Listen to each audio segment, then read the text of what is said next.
नमस्कार। तो कैसे आप? और देखिए, हाल ही में एक रिजल्ट था जिसकी वजह से पूरा वर्ल्ड फुटबॉल एकदम शॉक्ड हो गया था। वो था इंडोनेशिया वर्सेस सऊदी अरेबिया, जिसमें इंडोनेशिया ने सऊदी अरेबिया को 2-0 से बीट कर दिया वर्ल्ड कप क्वालिफायर्स के थर्ड राउंड में।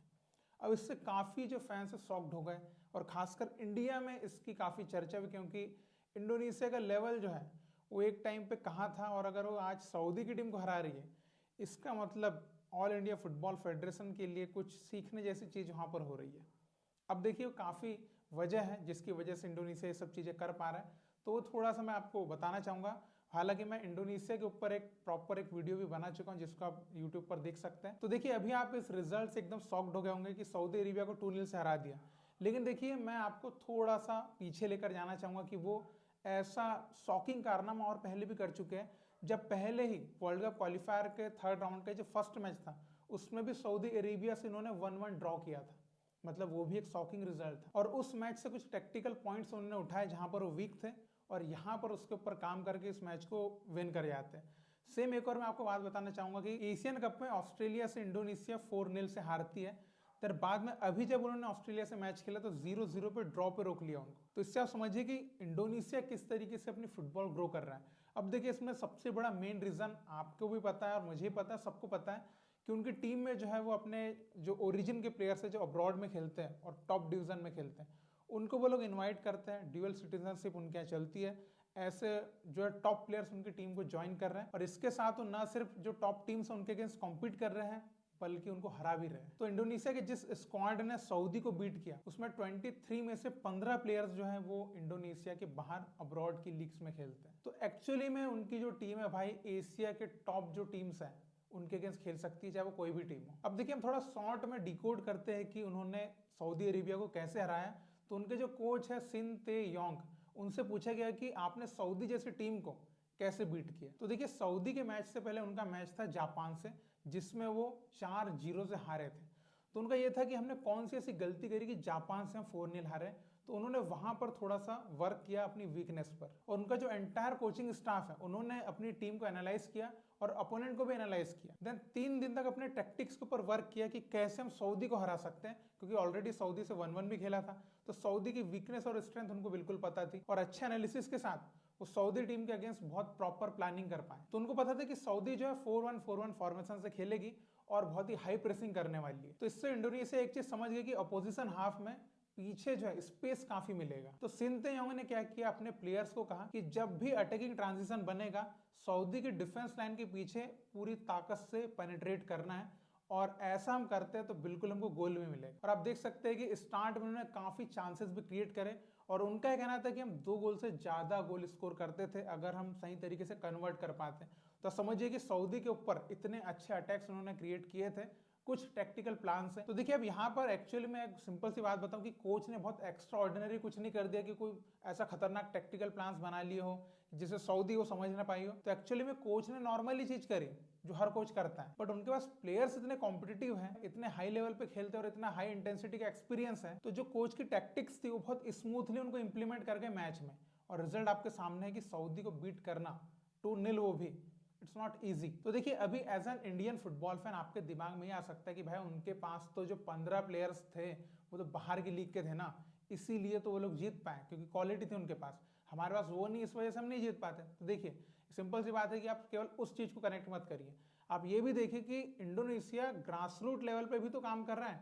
आप उनके यूथ टीम्स को देख सकते हैं, they are doing much better job than us. तो उनका सीनियर टीम जो अच्छा कर रही है उसका रिफ्लेक्शन नीचे कहीं तो आना चाहिए ना, तो वो आ रहा है। हमारी टीम ऊपर भी नहीं अच्छा कर रही है, नीचे भी नहीं अच्छा कर रही है।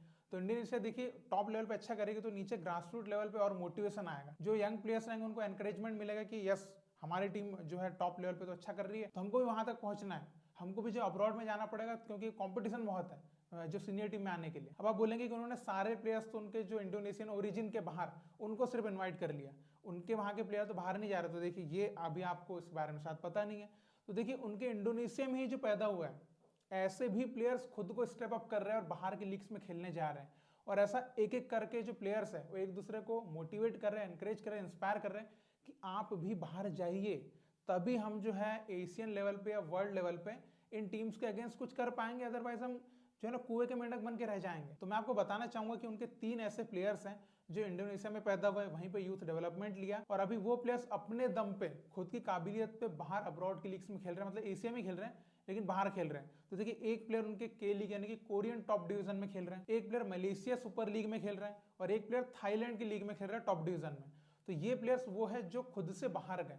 अभी क्या होगा, इनको देखकर इंडोनेशिया के जो और यंग प्लेयर्स हैं वो सोचेंगे कि हमको भी ये पाथवे फॉलो करना पड़ेगा if we want to be in the squad of national team. तो देखिए आगे भी आपको ऐसे शॉकिंग रिजल्ट्स देखने को मिल सकते हैं इंडोनेशिया की साइड से, बिकॉज अभी उनका न सिर्फ जो सीनियर टीम वो अच्छा कर रही है बल्कि ग्रासरूट पे भी काम हो रहा है, यूथ टीम्स के ऊपर भी काम हो रहा है।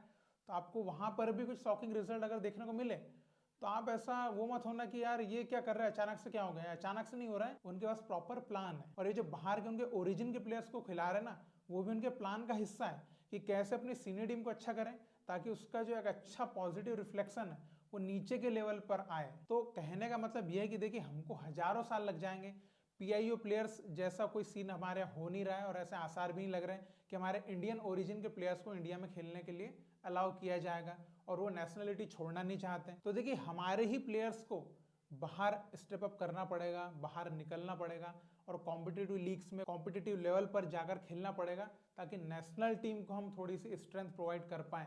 अदरवाइज देखिए हमारे यहाँ पर ग्रासरूट कहें या यूथ कहें, भले हमको अवार्ड मिल रहे हैं लेकिन आपको पता है कि अवार्ड जो है केवल मामू बनाने के लिए, रियल लाइफ में उस अवार्ड का कोई मतलब नहीं जो एफसी ने हमको दिया है कि ग्रासरूट पे हम कुछ अच्छा कर रहे हैं। घंटा नहीं कुछ अच्छा कर रहे हैं भाई, सिंपल सी बात है, आपको कुछ भी दिखाई नहीं देगा। देखिए अगर पूरे इंडिया में एक दो जगह पर अगर कोई अच्छा काम कर जाएगा इसका मतलब ये नहीं कि इंडिया में अच्छा काम हो रहा है, ठीक है। अगर पूरे इंडिया के मोस्ट पार्ट्स में अच्छा काम होगा तो कहा जाएगा कि यहाँ इंडिया में कुछ अच्छा काम हो रहा है। तो ना तो हम हमारे सिस्टम को बहुत ही प्रॉपर बनाने का मतलब प्रयास कर रहे हैं, ना हमारे प्लेयर्स को एनकरेज कर रहे हैं कि आप बाहर के लीग्स में खेलो। तो ऐसे में हम कुएं के मेंढक बन के रह जाएंगे कि जितना है उतने में खुश रहो और हमारा जो छोटा सा कुआं है इससे बड़ी दुनिया है नहीं। तो ये सोच हमारे फेडरेशन की ही है, इसलिए ये सोच आगे प्लेयर्स की भी और कोचेस की भी होती जा रही धीरे धीरे। तो सिंपल सा जो है बात वो यही है। तो अभी आप इंडोनेशिया फुटबॉल के बारे में क्या कहना चाहेंगे, जिस प्लान के साथ वो काम कर रहे हैं कि उनके ओरिजिन के प्लेयर्स को बुलाना प्लस ग्रासरूट पे काम करना, उनके यूथ टीम्स को अच्छा करना, ये जिस तरीके से काम कर रहे हैं आपका इसके ऊपर क्या थॉट्स हैं और क्या लर्निंग यहाँ से हमको मिलती है, मतलब ऑल इंडिया फुटबॉल फेडरेशन को। क्योंकि हमको तो लर्निंग मिल भी गई, हम सीख भी रहे हैं कि क्या करना चाहिए हमको, लेकिन शायद ऑल इंडिया फुटबॉल फेडरेशन अभी भी वो एजुकेशन मिस कर रहा है कि क्या सीखने जैसी बात है। तो ये बात आप उन तक पहुँचाइए और बताइए कि देखो भाई ऐसे भी लोग हैं जो ऐसे काम कर रहे हैं, ठीक है।